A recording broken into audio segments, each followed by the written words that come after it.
हार्दिक पटेल आज Bharatiya Janata party BJP में शामिल हो गए हैं। उनको प्रदेश अध्यक्ष सीआर पाटिल ने बीजेपी की सदस्यता दिलाई और उस मौके पर पाटिल और नितिन पटेल के अलावा बाकी कोई सीनियर लीडर मौजूद नहीं दिखा। बता दें कि हार्दिक पटेल ने पिछले ही महीने कांग्रेस पार्टी छोड़ दी थी।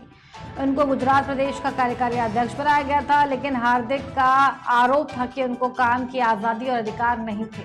उन्होंने प्रदेश कांग्रेस के काम के तरीके पर कई बार सवाल खड़े किए थे। हमारे साथ इसी खबर में बीजेपी से अनुभव इस वक्त जुड़ रहे हैं। आपका स्वागत है पवन गुप्ता जी, कांग्रेस पार्टी से। सबसे पहले अनुभव जी आपके पास में मैं आऊंगी। आज हार्दिक पटेल ने जो है बीजेपी का दामन थाम लिया है, कमल का हाथ थाम लिया, क्या कहेंगे इसको लेकर? अनुभव जी आवाज पहुंच रही है? मैडम आवाज आ रही है मेरी? हाँ रखिए आवाज। बताइए। आज सवाल ये है, हार्दिक पटेल ने बीजेपी का दामन थाम लिया है, क्या कहेंगे इस पर? भाई हार्दिक पटेल ने बीजेपी का मैडम अगर दामन थाम लिया है तो वो कोई नई बात नहीं है। आज भारतीय जनता पार्टी एक पर्याय बन चुकी है राष्ट्रवाद की, और अन्य दलों के पास कोई वैचारिक अनुभव नहीं है। उनके विचार समाप्त हो गए हैं सदा के लिए। इसलिए आज नया जो राष्ट्रवाद का विचार जन्म ले रहा है ना, ये एक अन्य दलों के लिए चुनौती बना हुआ है, और इसी राष्ट्रवाद से प्रेरित हो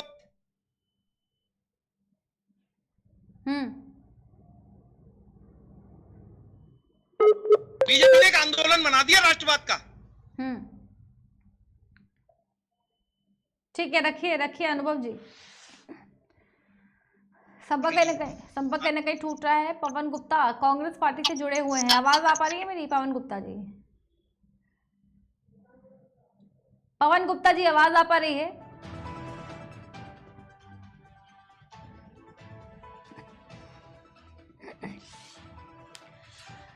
आपको बता दें कि हार्दिक पटेल आज भारतीय जनता पार्टी में शामिल हो गए हैं। उनको प्रदेश अध्यक्ष सीआर पाटिल ने बीजेपी की सदस्यता दिलाई है और उस मौके पर पाटिल और नितिन पटेल के अलावा बाकी कोई सीनियर लीडर मौजूद नहीं दिखा। अब ऐसे में कई सवाल इस बीजेपी का दामन जब जो है कांग्रेस के नेता थाम रहे हैं, ऐसे में बड़े सवाल कांग्रेस पार्टी के ऊपर खड़े हो रहे हैं। जिस तरीके से अभी अनुभव जी बीजेपी से हमारे साथ में जुड़े, उन्होंने साफ कहा कि अब कोई विचारधारा नहीं बची है। विपक्ष की अगर बात करें, उनकी विचारधारा सदा के लिए खत्म हो गई है, और राष्ट्रवाद जो बीजेपी का मुद्दा है, राष्ट्रवाद बीजेपी की विचारधारा है, राष्ट्रवाद को लेकर एक बड़ी चुनौती विपक्ष के लिए खड़ी हो गई है। अब सवाल ये है, हाँ अनुभव जी आवाज आ पा रही है क्या? जी। हाँ रखिए, अपनी पूरी बात रखिए।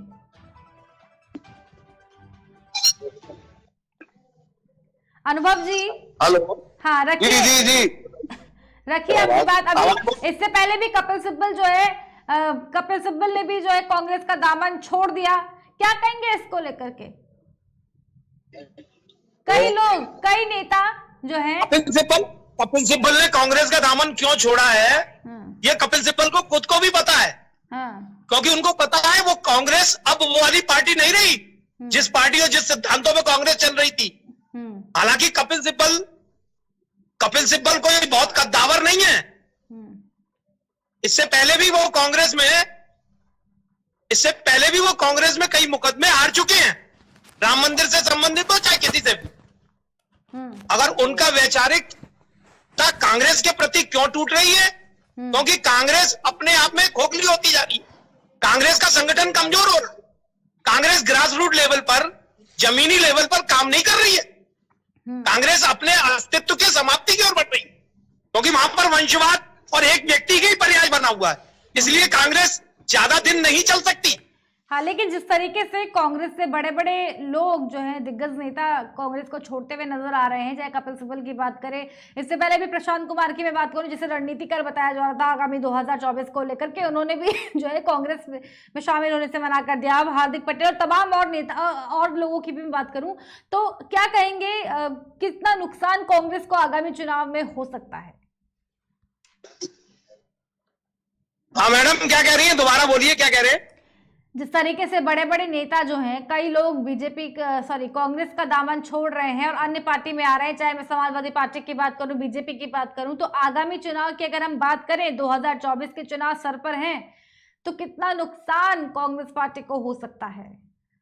देखिए, कांग्रेस कांग्रेस का सिद्धांत होता था, कांग्रेस अपने सिद्धांतों से अलग हट गई है, उसकी पटरी अलग है।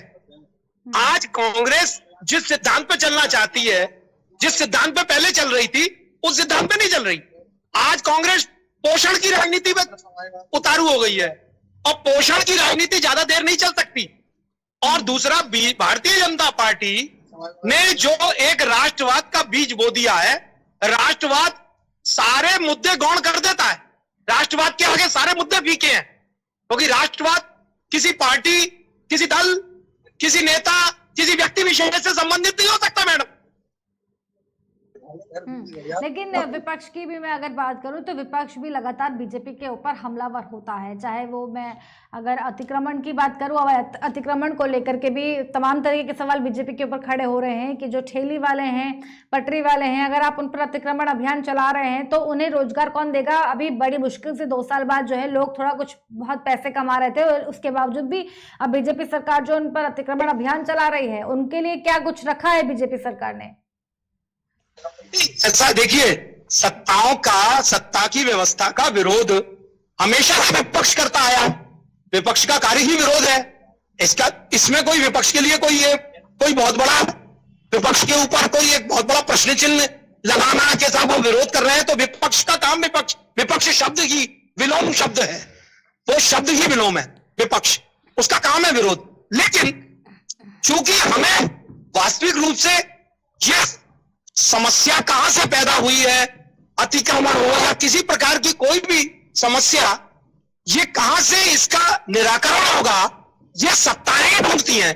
अब जब सत्ताएं ढूंढती हैं और उनका निराकरण करती हैं समस्याओं का, तो कहीं ना कहीं विरोधाभास होना स्वाभाविक है, इसको आप रोक नहीं सकते मैडम। लेकिन बढ़ती महंगाई को लेकर के भी लगातार जो विपक्ष है वो आपके ऊपर हमलावर होता है। महंगाई लगातार बढ़ रही है, रोजगार आप लोगों को नहीं दे रहे हैं। 45 करोड़ युवाओं की अगर मैं बात करूं तो लोगों ने उम्मीद छोड़ दी है रोजगार को लेकर के, नौकरी को लेकर के। फिर ऐसे में ऐसा है, देखिए विपक्ष, ठीक है, विपक्ष महंगाई के ऊपर कह रहा है। आज भारत के पड़ोसी देश श्रीलंका की क्या हालत है? आज रशिया ने यूक्रेन पे युद्ध करके पूरे वर्ल्ड के अंदर जो अस्थिरता स्थिति पैदा करते हैं मुद्राओं की, उसके पीछे कौन है? इसका आज अमेरिका के अंदर महंगाई बढ़ रही है, जिस कंट्री में महंगाई कभी 2% के ऊपर में होती थी, 8% अमेरिका जैसे देश में महंगाई हो गई है। तो हमारा देश तो अच्छे दिन की बात करी थी ना बीजेपी ने, ये अच्छे दिन है क्या? अच्छे दिन की बात करी थी, सबका साथ सबका विकास की बात बीजेपी ने करी थी। ये बढ़ती महंगाई, अगर आपने कल जो है कमर्शियल सिलेंडर्स पर 135 रुपए की कटौती की है प्रति सिलेंडर पर, तो 5 और चीजों पर आपने महंगाई को बढ़ा दिया है सर। आप एक तरफ कटौती कर रहे हैं, 5 और चीजों पर आप महंगाई को बढ़ा रहे हैं। आम जनता पर महंगाई की मार आखिर कब तक डालती रहेगी बीजेपी सरकार? देखिए, इसके ऊपर देखिए, ऐसा है शीर्ष स्तर पर इसके ऊपर रोजाना विचार विमर्श होता रहता है। महंगाई के ऊपर पूरी बातचीत होती है पिछले कुछ महीने से। आपने देखा, पहले मेरी बात सुन लीजिए मैडम, बीच में मुझे इंटरप्ट ना करें। पिछले कुछ दिनों से खाद्य तेलों पे काफी तेजी थी, लेकिन उसके बाद खाद्य तेलों में गिरावट आई, क्योंकि हमने उसके इस तरह गेहूं की बढ़ा तो उसके निर्यात को रोका गया। तो इस शीर्ष स्तर पर महंगाई के ऊपर कार्य चल रहा है, और जनता को इसकी राहत बहुत जल्दी महीने 2 महीने के अंदर अनुभव होने लगेगी। आप इस बात से बिल्कुल निश्चिंत हो जाइए। आज की अगर मैं बात करूं सर, टमाटर के दाम आप देख लीजिए 100 से ऊपर चले गए हैं। क्या आम जनता, लोग मजबूर हो गए चूल्हा जलाने के लिए, लोग मजबूर हो गए, क्योंकि जिस पर आप लोग कोई राहत नहीं दे रहे। किसका? रखिए, ठीक है, रखिए अपनी बात रखिए। हाँ, ऐसा है, पिछले दिनों आपने देखा होगा सब्जियों में नींबू के दाम बढ़ गए थे, क्योंकि पीछे नींबू की फसल कम हो गई, तो ठीक है नींबू के दाम बढ़े।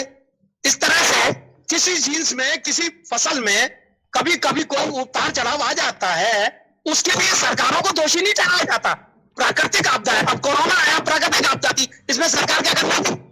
कोई महामारी, हाँ आपका काम है उससे निपटना, कि आप उसको किस तरह से निराकरण करते हैं। हाँ, और फिर 150 करोड़ को वैक्सीनेट किया सरकार ने अपने स्तर पे इतना जबरदस्त काम किया, ठीक है, उसमें जनता का भी अपेक्षित सहयोग हो, विपक्ष को भी है, आपदा काल में तो विपक्ष को भी सहयोग देना चाहिए, क्योंकि देश तो उनका भी है ना। ठीक है, और आप उसमें आपदा काल में पूरा कर रहा है विपक्ष, यही कारण है। मैं बता दूं, विपक्ष की यही सही दो तरफा नीतियां, दोयम तरह की आखिरी सवाल ले रही हूँ, क्या लगातार जो है कांग्रेस पार्टी को छोड़कर बीजेपी का दामन थाम रहे हैं? क्या उसका कारण ये है कि बीजेपी से अपना भविष्य देख रहे हैं, इसलिए छोड़ रहे हैं कांग्रेस का हाथ? और आज भी भारतीय जनता पार्टी का एजेंडा क्लियर है, क्रिस्टल क्लियर, राष्ट्र से कोई समझौता नहीं। पहले राष्ट्रवाद, उसके बाद फिर हम लोग। जब राष्ट्र है तो हम हैं, और राष्ट्रवाद सब सर्वोपरि है। ठीक है, बहुत धन्यवाद आपका अनुभव जी, हमारे साथ इस खास खबर में जुड़ने के लिए। रुक करेंगे हमारी अगली खबर की तरफ, लेकिन इससे पहले छोटा सा ब्रेक, जल्द हाजिर होंगे। बने रहिए हमारे साथ, देखते रहिए केकेडी न्यूज़।